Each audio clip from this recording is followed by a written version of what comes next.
to a brand new episode of Coming Distractions brought to you by the Nerdpocalypse podcast. I'm your host, Jay. All right, guys, let's talk about Polar. This is the newly released neo-noir action thriller film starring Mads Mikkelsen that's newly on Netflix. So this one was directed by Jonas Åkerlund, who has a lot of work in music videos and sort of concert movies, as well as some sort of horror thriller stuff as well. So the general premise of this story is that there's a group of assassins who are employed by this guy, played by Matt Lucas, Mr. Blut.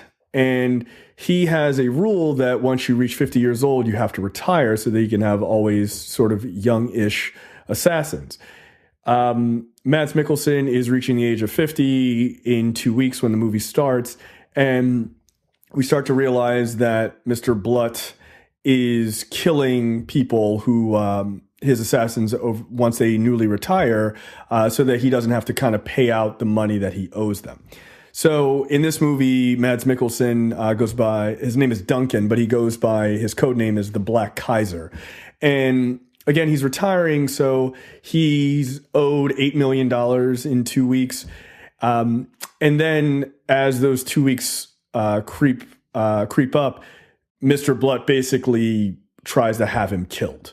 And the movie is really super basic. I thought the trailer for this was really awesome. It looked fun. Mads Mikkelsen is like really kicking ass, tearing shit up. It looks dope.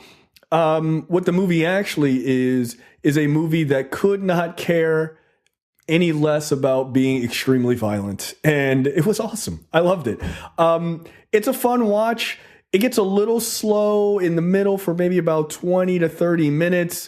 But all the assassinations and assassination attempts are brutal. There's a lot of headshots in this movie.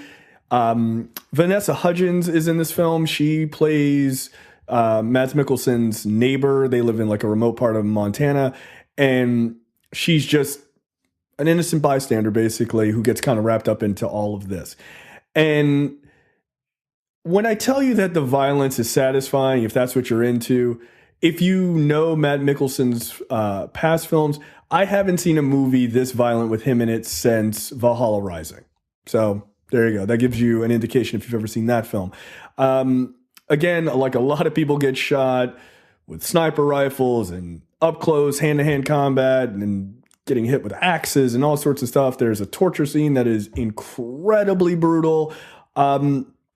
The movie is a weird mix of like John Wick meets Smoking Aces, I think is probably the best way I could describe it. Like that sort of crazy insanity of Smoking Aces, along with like the kind of slick gunplay and like cool action sequences of John Wick. I wouldn't necessarily say as good of like gunplay and stuff as John Wick, but equally as entertaining. The Smoking Aces reference it's all over the place, especially with this one particular team of assassins that are going after the Black Kaiser.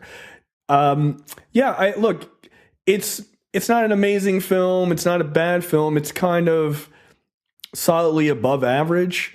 It's a good Saturday folding laundry kind of watch movie. You're going to have a good time if these are the kind of movies you like.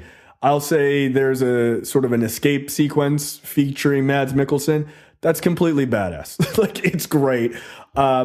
His encounter with the main bad guy at the end is more of what you would expect in that kind of fight than what normally happens in action movies. So, look, Polar's good. Again, not great, not blown away by it, but it's a good time. Matt Mikkelsen does a really good job. He kind of, by the end of the movie, kind of just looks like Snake from the Metal Gear Solid games. So that's kind of a bonus. Like, he should probably just play, Solid Snake.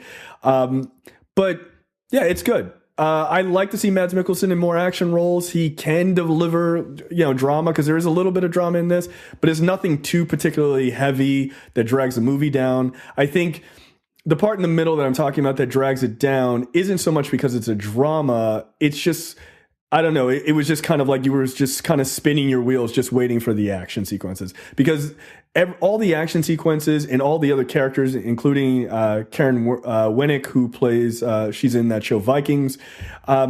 Katheryn Winnick. The thing is, like, everyone is almost in like Technicolor versus this like really drab jumps from like parts of Europe into, you know, remote parts of Montana, but like then like the lipstick on certain women are like popping super loud and bright and everything else. So it's this interesting contrast in the way it's shot. The scenes of violence are like the blood is like hyper red almost comparative to these sort of drab backgrounds, except for a scene that happens in Chile in the beginning. Everything is like super bright because it's daylight and everything else. But the rest of the movie is this like weird mix between those types of color palettes, which is actually pretty interesting. But all in all, had a good time. I give it a 3.5 out of 5. Check it out. It's on Netflix, and we'll see you guys next time. You're watching the Nerdpocalypse YouTube channel. Make sure you click that button to subscribe and check out our weekly podcast where we talk about movie, TV, news, tech, and weird stories from around the internet.